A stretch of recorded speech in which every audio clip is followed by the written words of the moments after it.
In the early 90s, regulars at this bar particularly started noticing that people were going missing. The land coverage of like where they were finding pieces of human remains was larger than some plane crash like debris fields. There's something here. Like I had this weird experience with him. He's the killer. Like there's a killer out there. This is him.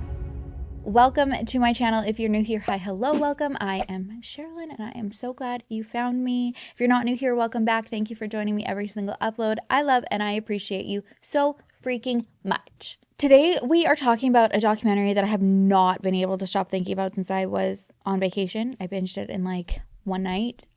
What the heck? I don't know why more people aren't talking about it. It's the story of Herb Baumeister and the case of alleged serial killer Herb Baumeister and the Fox Hollow Farm murders. This is literally one of the most chilling and bizarre true crime documentaries I've ever freaking seen in my life. I haven't stopped thinking about it, so we gotta talk about it, okay? Before we do, let's do a riddle together. Today's riddle: I can be cracked, made, told, and played. What am I? I like this one. It's a good one. Did I figure it out? No, but I know so many of you will, so that's great. Okay, like I said, we're talking about Herb Baumeister, and this case, I think the documentary literally opened with, no one understands how this case has not gained like the same, I don't like the name like infamy. I know that that's like not a good thing anyways, but it just like sounds like it kind of is. I don't know if that makes sense to you, but you know what I mean? Like more people knowing about it and being shocked and horrified by the name Herb Baumeister as they are Jeffrey Dahmer or like John Wayne Gacy or Ted Bundy, because this is that like level of horror. So on the surface, Herb Baumeister seemed like this successful business family man. He owned a chain of thrift stores. He had a wife, 3 kids, and he lived in $1 million estate in Westfield, Indiana. It was an 18-acre property called Fox Hollow Farms. Behind the doors, though, of Fox Hollow Farms, Herb was living a double life and hiding something horrifying in his backyard. Herbert Baumeister was born in 1947, and I guess you could say, looking at the profiles of like serial killers, he was definitely exhibiting like disturbing behaviors from an early age. His family had noticed antisocial tendencies, including, I don't even want to say like antisocial including, it's like antisocial tendencies, which that could just be a thing. But also on top of that, playing with dead animals, making quite inappropriate and uncomfortable jokes. And I guess one of the most infamous childhood incidents that he did was urinating on his teacher's desk. As a teenager, Herb was diagnosed with schizophrenia, though he never received treatment for it, despite the red flags. He, I guess you would say, managed to build like what appeared to be a pretty normal life. He married his wife Julie right out of college in 1971, and together they had 3 children. However, their marriage, it is described like by Julie, far from conventional. She revealed that like in the 25 years they were married, they had only been intimate 5 or 6 times, and she had never seen her like fully naked. Despite these, I guess unusual, unconventional circumstances, Julie did insist that Herb was like a good father, seemed like a devoted family man. Their children attended private schools. And, like on the outside, it looked like they were just kind of living the quote unquote American dream. Herb was a hardworking individual. He had eventually started a successful thrift store chain called Save a Lot. And obviously, there was a point where the business was definitely thriving. He and his family were able to move into an 11,000 square foot mansion on 18-acre estate, which it was named Fox Hollow Farm. So I say there was a point where it seemed like the business was flourishing, and that's definitely like what it looked like from the inside out. However, there definitely was a point where the business began to struggle, and Herb's behavior was described as becoming like increasingly more erratic. Julie said that there was a time early on in their marriage that Herb had to go and get some psychiatric treatment. I think that it was encouraged by his father, but also like supported by Julie. And things, like they seemed to be okay. But as time went on, she would like notice that there was, maybe you would kind of like explain them as like probably like strange quirks and stuff. People who worked for Herb said that there wasn't anything like creepy per se about him. He was just odd. Like he would be like sitting in the back, like sorting things with people and like getting the merchandise out there, but just not even say like a word. She eventually filed for divorce in 1996, and at the time that Julie and Herb's marriage was deteriorating, the Indianapolis gay community was reeling from a string of missing person cases. Throughout the 80s and 90s, young men, mostly gay men, had began disappearing from the area, and many of them were last seen at local bars, but their cases weren't getting traction and went unsolved for a really long time. One of the main bars, it was also featured in the documentary, at the time it was called Our Place. It's now named Greg's. And I guess this was a central hub for the gay community, just a place where people felt safe, surrounded by those who understood each other. And the community that they built there was very strong, and everybody looked out for each other, Again, you've got to kind of like go back to that climate, which was just awful for being gay in general, like in America, in the world, I want to say as well. There was not acceptance like that we have today. I mean, even now we like definitely still like need to work on that. But the 90s, looking back on some clips and interviews and like news segments of people just like talking about what they thought about gay people, is like it's sickening. So to have a place like where you felt just like loved and that you could be yourself was like very, very important for the community. And in the early 90s, regulars at this bar particularly started noticing that people were going missing.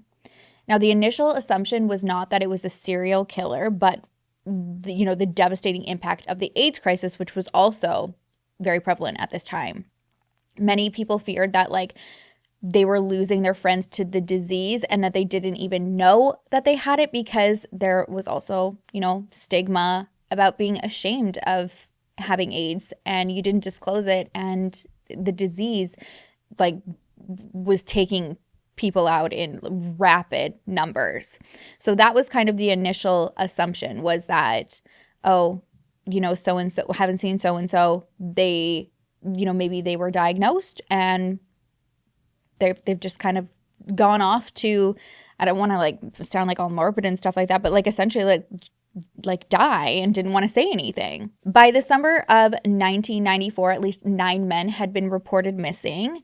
20-year-old Johnny Bayer, 31-year-old Jeffrey Jones, 27-year-old Alan Livingston, 28-year-old Alan Broussard, 45-year-old Mike Kieran, 34-year-old Manuel Resendez, 20-year-old Richie Hamilton, and also among them 33-year-old Roger Goodlet. He vanished on July 22nd, 1994, and it was his mom that reported him missing, and my understanding is that she was unsatisfied with the response from the police, especially after hearing about other men who had recently gone missing. She was like, something is going on here, hired a private investigator, and they started posting missing person flyers all over the town. My understanding is that his disappearance was kind of like what like sparked media attention to actually start connecting it to the other missing men. And then simultaneously, while this is going on, and then Stephen Hale, another man, goes missing just days after Goodlet, it sparked an independent investigator named Virgil Vandergriff to get involved. And he was the first to discover that these men were victims of foul play. When he started hearing about the number of gay men, particularly that had gone missing, he started reaching out to the community, to the families, also, putting posters up and kind of building trust with the community. I've seen him speak in past interviews, and I don't know, you just got like such like a warm sense. I think like on the exterior, you could probably assume that he I don't know, just I guess like profiling him that, you know, like he's like a bigger like white dude with like a big bushy mustache that maybe because of like the climate of that time, he just looks like a hardened investigator who might have been like, nope, they're not missing, you know, like they just wanted to go off. I don't know why I got that vibe, but then I was just like, you are so adorable. He was like, I knew I had to build trust. It wasn't just me gonna like come in and like push my way in and be like, that's, you know, give me all the information that you know. So he really did focus a lot of his time and energy on making everybody feel like comfortable and safe, like the friends of these men and the family of these men, that he wasn't just going to, you know, not take it seriously because of their sexual orientation. So when the community starts spreading the word that there is somebody that is wanting to help, and that this is a serious situation and that there's potentially a serial killer out there, an informant reaches out to Detective Virgil, who is also working close with a detective, Mary Wilson, and he gives an interview to police in 1996. The story he initially gives is that he met a guy named Brian, and he spent a night with him 2 years prior. They met at the bar, and he approached Brian while Brian was looking suspicious standing in front of one of the missing person posters. This informant, the man who said he met Brian, his name was Mark Goodyear. And despite Mark having, you know, like initial like weird vibes while Brian was looking at these posters, they got to chatting and he agreed to go home with him. He describes that he went to this large house, large property, and Brian told him it wasn't his, it was his boss's. While there, Mark said that they discussed fetishes, things like bondage and erotic asphyxiation. And he said at one point they went down to the pool area of the house where Brian, quote unquote, Brian, came behind him and placed a pool hose around his neck. He said it wasn't like any force or anything like that. It was just like he like placed it around his neck and then made a comment like how easy it could be like for accidents to happen around a pool. So at some point he says Brian passes out and he goes exploring the house. He describes it as like dusty, covered in cobwebs, and like had a bunch of mannequins set up like in random places. Now he feels that he, you know, like dodged a bullet here. He thought, had I been more intoxicated, something worse probably would have happened to me, but it didn't. Mark describes it being like another, I think like year or so after this initial encounter, he sees Brian again at the bar. And he's like, all of these people are missing. He's like, there's something here. Like, I had this weird experience with him. He's the killer. Like, there's a killer out there. This is him. He said that this Brian guy just kind of like snickered, like it was a joke. But before he could leave the bar, Mark gets his license plate. He gives it to the police. And when the police run the license plate, it ties back to Herb Baumeister. So investigators start there. They go to Herb's store, interview him. They spoke to both him and his wife, Julie. And when they told Julie the story from Mark Goodyear, Julie's like, I get that like he's got his, you know, quirks or whatever, but like absolutely impossible. When they asked to search the property, both Herb and Julie declined a search. Since they didn't have any evidence, just like only Mark's assumption and account of going to like this farm that he couldn't even go back to, they didn't have enough to issue an actual search warrant. So fast forward a short time later though, Julie's lawyer contacts police saying that Julie has recently filed for divorce because Herb's behavior was becoming even more strange than usual and she had something to share. So she said going back to December of 1994, which was 2 years prior, she remembered something that obviously was odd at the time, but thought that there was an innocent explanation, and now she's concerned after speaking to investigators. She said her 13-year-old son and his friend were playing in a wooded area on their property, and they came across a human skull. So they bring it to Herb and Julie, and Herb says, not a big deal, like pretty like laissez-faire about the whole thing. Like he's like, oh yeah, no, that belonged to my dad. His dad happened to be an anesthesiologist, and he was kind of playing it off like that was part of the whole medical display. He was making it seem like it was like fake. I've read a lot of different conflicting accounts about what happened to the skull.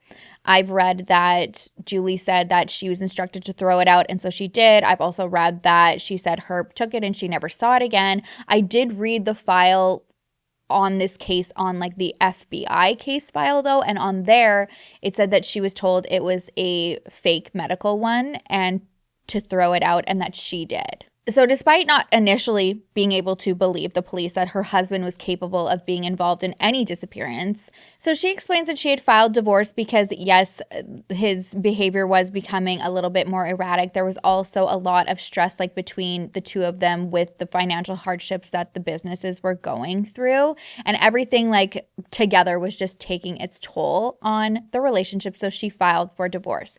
And it's then that she's just like kind of like able to get out of the situation, sit back, kind of look at it for what it is, replaying what these investigators are saying to her about Mark's story.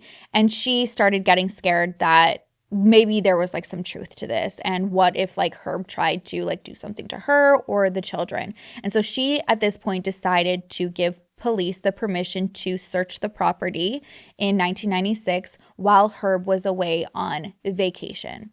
And what they found was beyond disturbing. Scattered across the property were thousands of human bone fragments. We are talking teeth, skulls that are just strewn about. Some of the bones were burned and broken, like almost like mulched, while others were like whole, large pieces. There were 7 left metacarpal bones discovered, indicating that at least at this time, there were 7 victims. 10,000 bones were found in total that were burned and crushed. And then also among it were things like clothing, shotgun shells, ropes, handcuffs. I think something that's really important to consider here while you're kind of like trying to like paint this picture is that this is a huge amount of land. So it's not like all of these like bone fragments and things are just like in this one condensed area.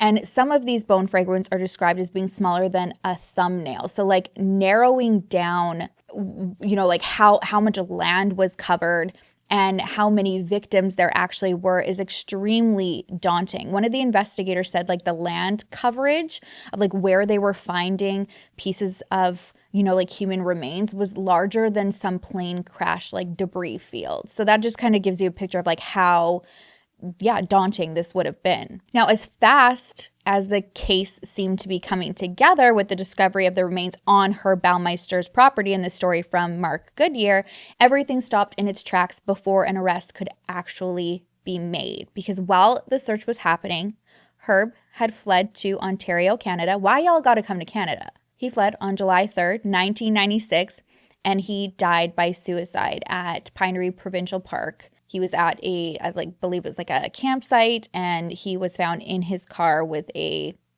gunshot wound to the head. He did leave a note, but he never confessed to murder or give any kind of explanation as to why there were that many bones on his property. The only thing he attributed his suicide to was basically his failing business and marriage. Now, according to the documentary that I watched, just prior to his death, he did contact his lawyer, and he said pretty much that he was about to no longer be around, but he wanted him to pass along some things to his wife. So he claimed that he had left some things in the house, like a letter behind a photo in their home, and made a startling statement about a man that he wanted to warn Julie and the children about. That man he named as Mark Goodyear, the one that, you know, got away and went to police. He explains him to the lawyer as a really bad guy and that he feared for his family's safety. So he just wanted to put the name out there and have them be aware of it. The way I understand it, Julie did not say whether a letter was found. I believe she said she didn't find one. She did say, though, that there was a large collection of VHS tapes that had gone missing from their home. It is believed that these tapes could have potentially had evidence and possible proof of crimes being accused, and maybe carried out on this footage. But Herb, she's assuming, took them when he fled. This is also further supported by Canadian police reports that mention there was a box of tapes inside Herb's vehicle. Unfortunately, though, they were not found when his body was discovered. They were seen and mentioned when he was pulled over by police just days before his death. And it was just I think a routine stop, or maybe he was speeding or something like that. So when his body was discovered, there were no videotapes there, and they've never been found. There is somebody, though, who does substantiate the claims of these tapes and even claims to have seen them. That, again, is Mark Goodyear. Mark Goodyear is, I would say he's someone you basically have to see it for yourself to explain. If you guys have not seen this documentary, highly, highly, highly, highly, highly recommend it, because you're just what the hell is going on? So we know, he started out as this key and crucial witness to the investigation, but since the documentary, he has kind of turned into somebody who has gained an intense amount of scrutiny and speculation of his involvement. And while there's no direct evidence, I can understand why. I also was watching what is this guy about? Are you just a liar and a storyteller and odd? Or is something here and you're trying to just really spell it out for us in front of us? So in the documentary, Mark just he sits down for this interview and then just starts confessing all of these things. Not to murder, but he starts saying I lied to police, and I also lied about the aspect of my relationship with Herb Baumeister. So he doesn't ever say that he was involved in the murders, but he acknowledges that his encounters with Herb were not just that one night and that he got away. He said that they continued seeing each other and communicating up until Herb's death. Mark alleges that after that first encounter with Herb started stalking him. And instead of going to the police, he thought it would be a better idea to turn around and stalk him as well. He said that they frequently talked on the phone, and according to Mark, Herb once confided in him that he was the murderer and that he had murdered around 56 people. He also claims that Herb led him to a fire pit on the estate where human remains were actively burning at the time. And I think most shockingly, he alleges that on the day that law enforcement were at Fox Hollow Farm uncovering thousands and thousands of human bone fragments, he and Herb were together watching the news break at Mark's home. There is understandably a lot of speculation that he is much more involved than he says he is. I think there are so many assumptions out there and speculation, but maybe not that he was the killer, but perhaps was the bridge to Herb and some of these victims, that he helped lure victims because he was much more outgoing and social than Herb was. He denies that, and he says that the reason why Herb mentioned him to the lawyer even is that he was always trying to implicate him. He said he was trying to take me down with him, and quote, "But guess what? He's fucking dead, ain't he?" Yeah, see what I mean? You guys got to see this guy. If we can, we've tried this before, especially with Netflix documentaries, to put a little clip in for you guys to see it in case you don't have access to the documentary or anything like that. And it almost always gets copyright striked, so we can't. But if we can, I would love to put a clip somehow so that you guys could, just kind of get the picture right now while we're discussing it at this moment. This is where I'm like, I don't know what to believe from you, because I don't even know, like, it seems like he can't even like keep what he's trying to say intact. He speaks in riddles. He's kind of seems like threatening, but then like also like in a joking way. There's this one moment in the documentary where he's asked, like, do you believe that Herb like killed himself? And he says, I'm not going to respond to that. I don't want to get 25, like obviously implying like he doesn't want to get a 25-year life sentence. And then he follows up with, but I will tell you, Herb's fingers were swelled up the size of sausages right before he died, so he couldn't have pulled the trigger. Like, it's cryptic shit like that where you're just like, okay, but how do you know that? What are you talking about? Mark, I'm so confused. He also talked about like what somebody looks like when they're being strangled. But the way that he was explaining it was like how him and Herb were talking about erotic asphyxiation. Whoa, almost did that without like stuttering. Good job. But he didn't. So not a win.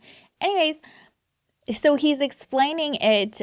And then when one of the an investigator who's not associated with it was like part of the project, kind of doing like his own like analysis of Mark, he was like, what he's explaining of like eyes bulging and like lips like and like turn like your face like contorting almost, he's like, that's not like erotic asphyxiation, like that's graphic description of a strangulation.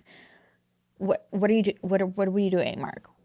Something that I personally have been really curious to learn more about, and I cannot find access to it, I've only just been able to like see it on the documentary, is a report that like, I'm like, why aren't more people talking about this? It's from a man named Leroy who went to police claiming that he was witness to a murder.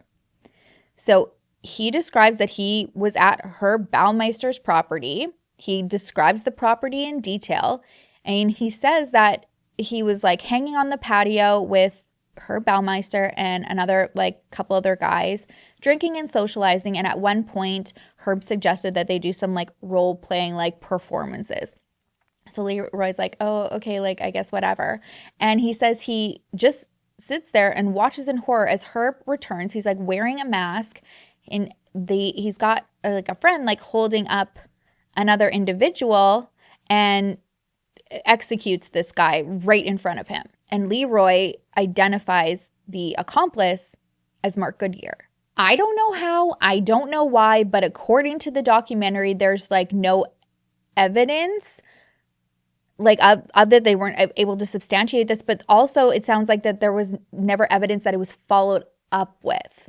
Like nobody followed up with Leroy, or at the time like had brought Mark in and had a statement that he was alleging this.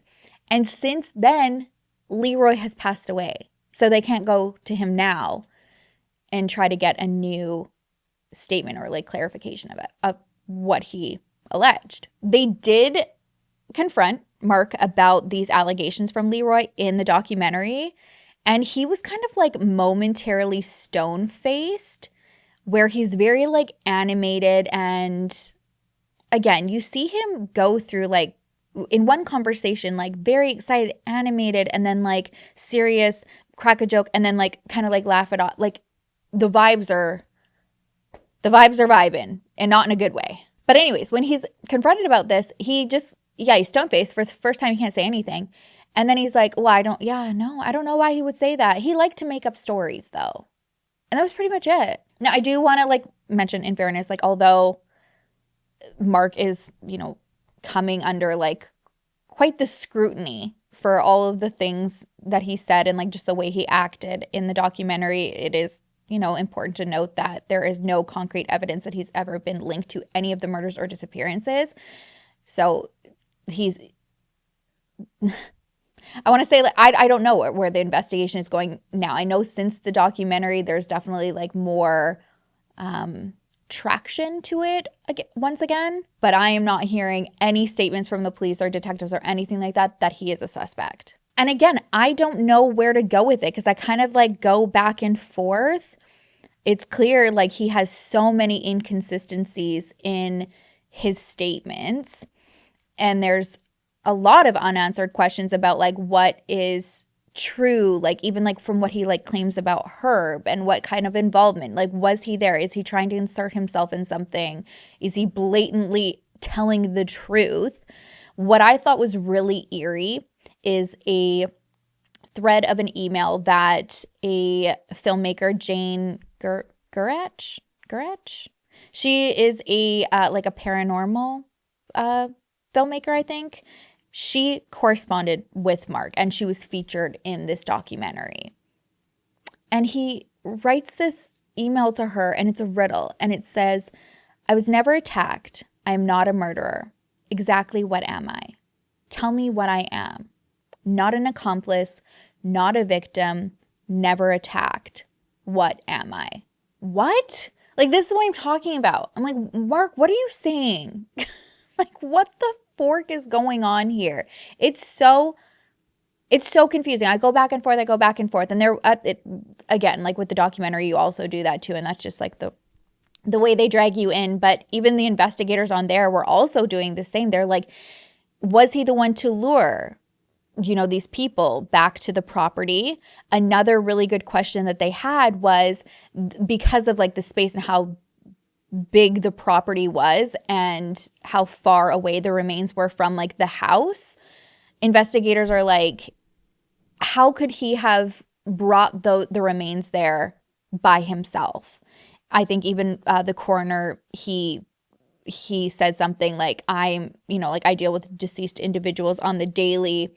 It is not an easy task to like move around bodies. And when you look at all of them and the descriptions and the heights and the weights and everything like that of these missing men or murdered men, discovered men, and then against Herb, they're like, you would have needed an accomplice if they were murdered in the mansion, though. That's something else to consider, though. Like there could have been like other means, whether it was, maybe he had like a wheelbarrow or something like that, and he brought them out. So there is the theory of a potential accomplice. That being said, though, there were also remains that were found that had a handcuff still on the bone. So it's also a theory that he could have, pointed the gun at them. There were shotgun shells near their remains as well. Did he like have a gun pointed at them? They were handcuffed and made them walk there himself, and that's how he got them that far. In that case, then yes, that would make sense that you wouldn't need an accomplice. Like I do understand maybe why this case didn't get so much traction, because it is just like so confusing. There's so much to it, so many theories. You're just like, okay, what is going on?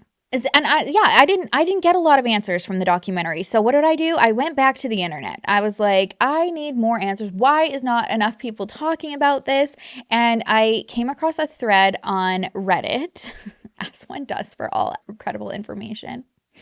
But it was a link that led me to a older like WordPress like blog post that was on the case. And who do I see in the comments? None other than Mark Goodyear.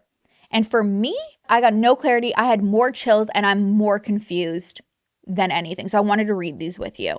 Okay, so there was like a post about everything. And so like then you have the commenters about Fox Hollow Farm. And then you've got people in the comments asking questions. So this was an answer from the current homeowner of Fox Hollow, because they were asking what was the address. I can't find it and I want to see it on like Google Map. I think the post was written because there have been a lot of, specials done on the property, mostly with the like on the paranormal side, because there's, speculation that it's heavily haunted. So kind of like brought in that crowd.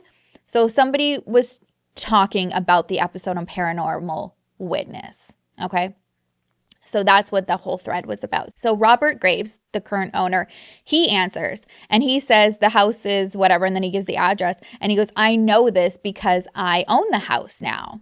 So underneath that, while he's talking with somebody else, Mark Goodyear got his name right there. This is in 2013. Mark Goodyear says, Mr. Graves, I did see your Paranormal Witness episode.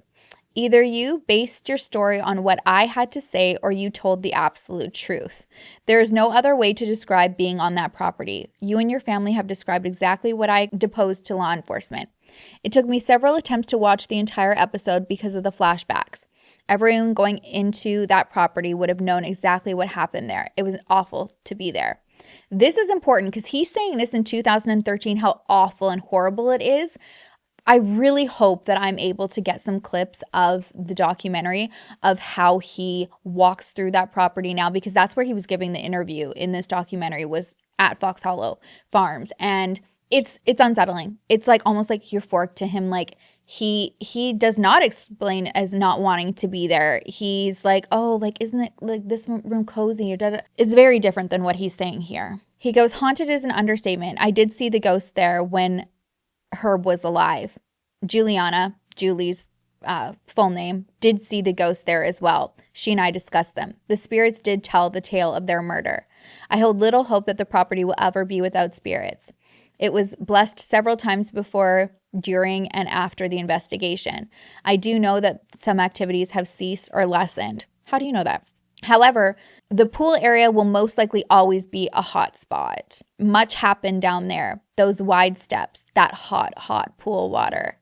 He talks about the wide steps again. Like, so this is 2013. We're in 2005. It was filmed in 2004. So 11 years. Like, he's, from this post, he's still like describing it as like, that to me, like inserting yourself and like remembering that moment is just like so off-putting, especially because now it's like, it's not seeming like as evil as he's portraying here. It's like memories. He kept it way hot to help the drugs kick in faster, to sedate the victims. When the pool cover was rolled back and that hot water hit the cooler air from the open patio doors, a thick fog would envelop the entire room. He would then be practically invisible to the victims.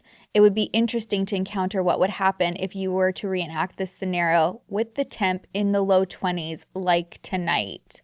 I'm so confused. He said, my family once went undercover at an auction held there by Juliana short after the death of Herb. I did see much of the furnishings and mannequins that I had seen at the murder scenes being sold at the auction. Herb told me that these were his only true friends.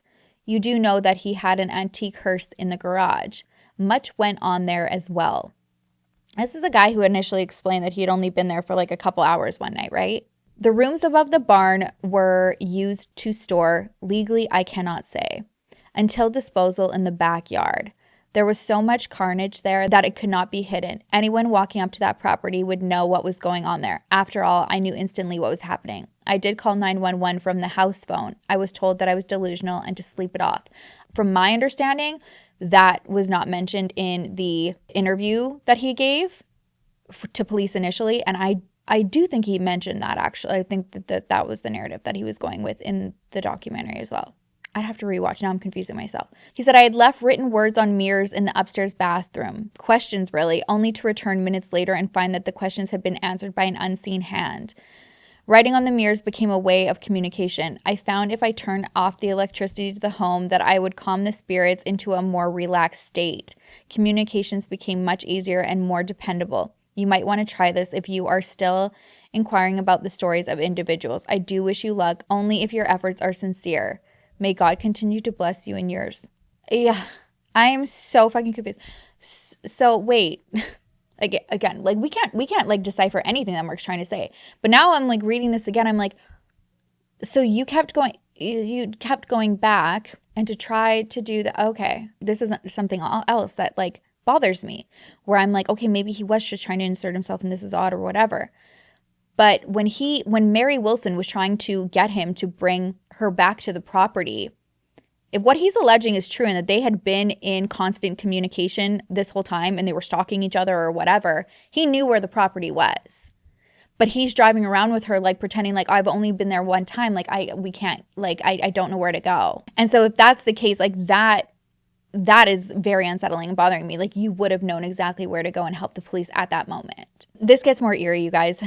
This is his reply to one of the victim's sisters who posted on that thread. So this is in 2011. Like she had initially posted, and then in 2013 he comes across it and replies. So Penny says, my brother was murdered in the swimming pool by this monster.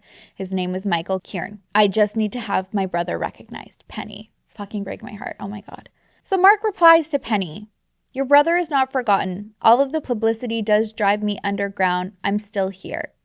I think of these people very fondly every day. Without your brother, I believe I would not have made it these 18 years.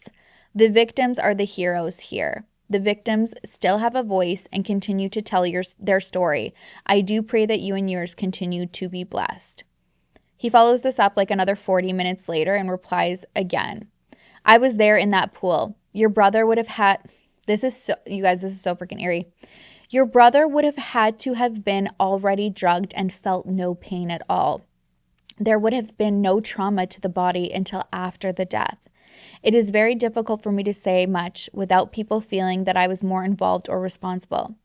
Herb was a coward and would never assault or make his move on any sober person. Your brother would have been totally out of it. This is on a public forum. Like, I understand, like, again, if he has no involvement at all, what is this, like, how is this supposed to be, like, comforting and soothing in this public forum? Like, why wouldn't you reach out? It's so unsettling. I do pray that you keep in touch with other victims' families, as you will find no comparable person to share your grief. It is a very personal event, and I do respect and honor your privacy. People do not understand that I did lie. I had to say that Herb attacked me. He did not. I said that to the police so that the police would go to the property and see what I saw. Again, though, he didn't bring them there. I was very desperate to draw as much attention to this man and his family as possible. The lie was only to lead law enforcement to the bodies. I figured once the bodies were seen, then the killings would stop. Now it is published that I was intimate with him. I was not. One lie starts a firestorm of subjective thinking, and then I find myself being pursued by all types of people for all the wrong reasons. I was told by the FBI that this was a Civil War burial ground and that I should just forget it. I knew at the time that zippers were not invented until after the Civil War. Also, the clothing and the hair were still present. Still no response from the FBI. Yes, I had to lie. I was not sure how things would come out in the media. I did all my media appearances before Herb was deceased. The effort was to bring attention to the killer, to stop the killings. There is another posting on here from my sister Tammy. This is only one example of attention seekers trying to get notoriety from this happening. My sister knows I did not date Herb. I do hope that after all these years that people will try to give me the benefit of understanding my efforts of exposing this story. Then he goes and adds on, I'd like to say that Juliana, so Julie, the wife, did know what was happening. I did have many, many conversations with Juliana about her husband. Some things can explain themselves. I saw what she did. I saw with my own 2 eyes. I am still here, Juliana. Herb warned you about me. Remember, I did invite you to grab a shovel and help dig. You declined. So those are some big accusations.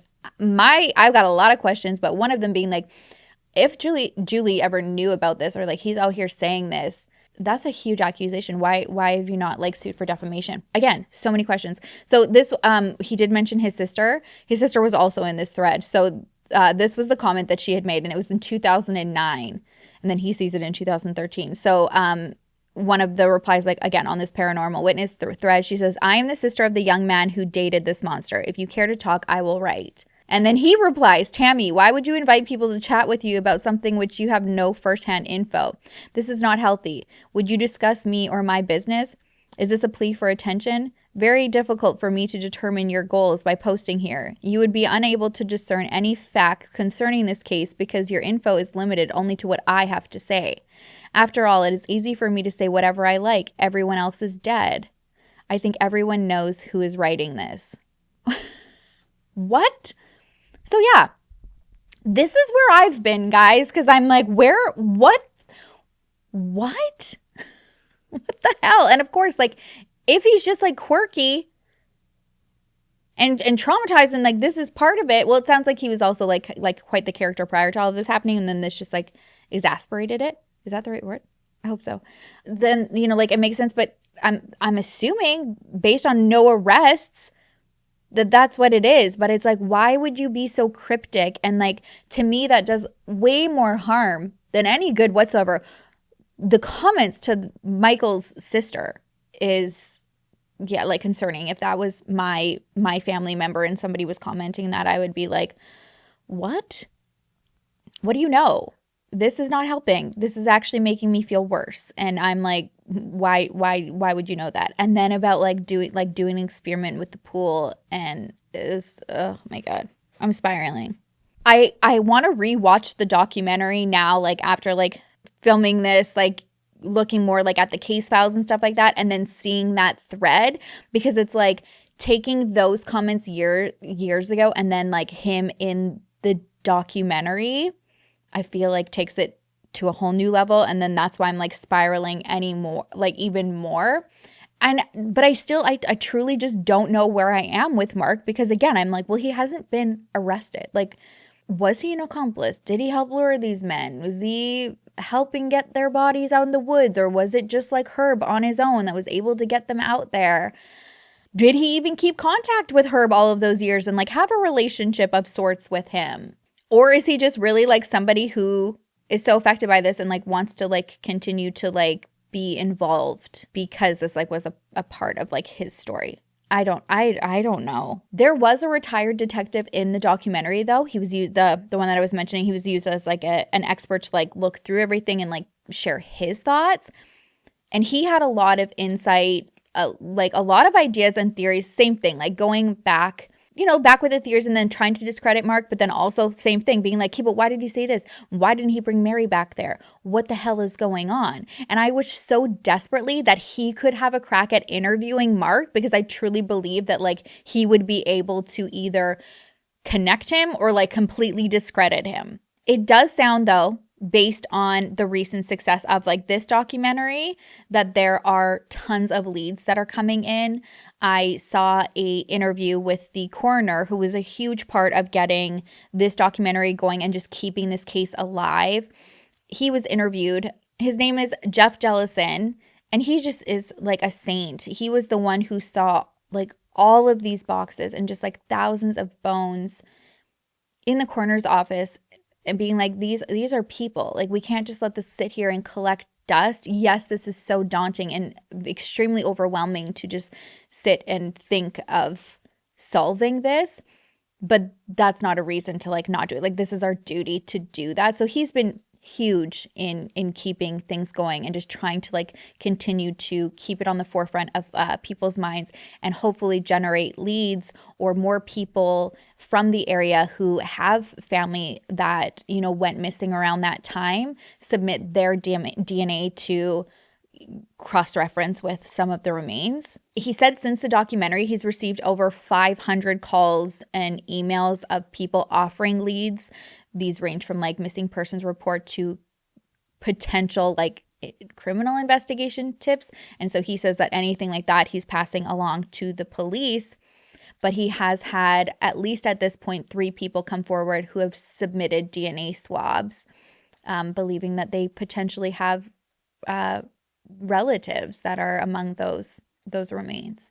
Again, just to paint a picture of like how intense this investigation is, he describes it as this being the second largest human remain investigation in U.S. history since the World Trade Center, or second only, to the World Trade Center, not since, because it would have been first. So this is like second only to that. So again, like this just gives you a little bit more of a picture. I also read that a man from Missouri recently contacted Jeff Jellison after seeing the documentary and claimed he was also attacked by Herb Baumeister in the 90s and managed to escape. And then his information, he's also been passed on to law enforcement. So I do feel like this is something we're going to watch like unfold like rapidly and not rapidly. I mean, a lot goes into like even testing all of these fragments, but to getting even closer and closer to answer, and that momentum like not stopping.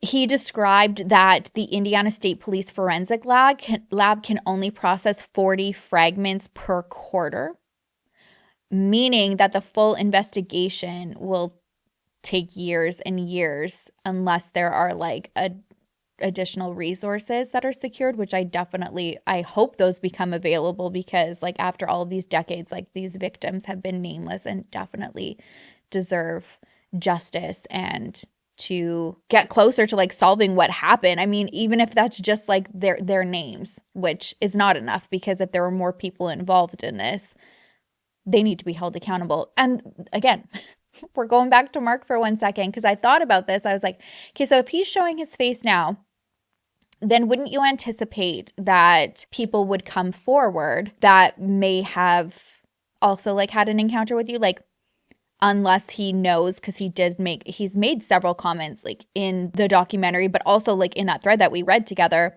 where he's like, everyone else is dead. So is that why he's feeling like, I can say something now because like it's going to be my word against somebody who's no longer alive? Spiraling, you guys.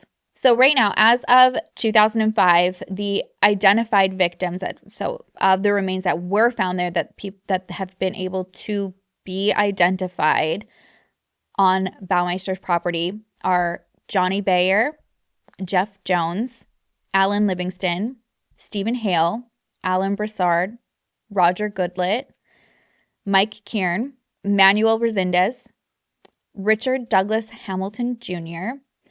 What's interesting about Richie, is what his family called him, so Richard Hamilton Richie, is that his sister, I saw a different, like an older news special where they did kind of like one of those like extensive investigations on the case. She was interviewed. Her name's Debbie. And imagine her shock when she finds out that her boss was the suspect in her brother's murder prior to him being identified as like the remains on the property. Yeah. So while Richie was missing, his sister worked for her Baumeister at Save-A-Lot. And so she was one of the people that said like he was like there was nothing really like to him. Like he was just like an unassuming guy, like very quiet, not flashing. And he was just like this guy that was running this supposed nonprofit thrift store. And he was her brother's murderer. What the fuck? Now, this does not include the 11 young men who were found murdered by what they called the I-70 Strangler, which is a nickname of an identified American serial killer who killed at least 11 young boys and young adult men in Indiana and Ohio between June 1980 and October 1991. Their bodies were dumped near Interstate 70. Allegedly, the killer met his victims at popular gay bars. All of the victims were later found naked or partially clothed near Interstate 70. They were often dumped in rivers, streams, or ditches, and each of them had been strangled to death. Now, there's no concrete evidence or proof that Herb is the one that was responsible, but he was named as prime suspect in this case, or in those cases, in April 1999. One of the reasons why investigators do believe that Herb was responsible is because the I-70 Strangler case kind of stopped in 1991 after Herb bought the Fox Hollow Farm, which would be because now he obviously had his own burial site for victims. In that case, that just is so wild to think about the scope of this and think about the actual number of victims, which would definitely bring it closer to like the 56 that Mark alleged. And at that time, Mark wouldn't have known Herb during the murders in the 80s. So I'm always going back to Mark because I'm like, what is going on with you, Mark? And you're not helping at this point, bud, because you're just making everybody more confused and like less focusing on what the hell is going on here and like actually solving what the fork happened.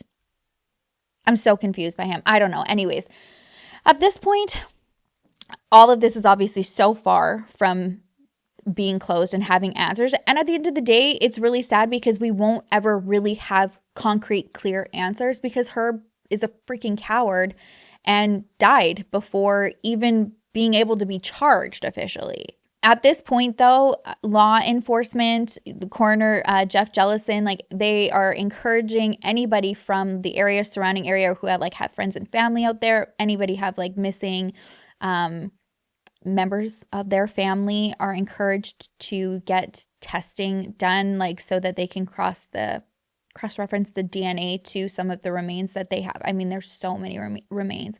I can't even imagine what that would be like. But it's important to know and like to grasp the severity of the situation, because it just shows appreciation for some really, really phenomenal coroners and detectives and investigators who, after all of these years, haven't forgotten these people. I will keep you guys posted. If anything like unfolds here, which I definitely hope it does. I strongly encourage you guys also to watch the documentary. It's called the Fox Hollow Murders. I'll have the picture of the thumbnail here for you so you guys can find it easily.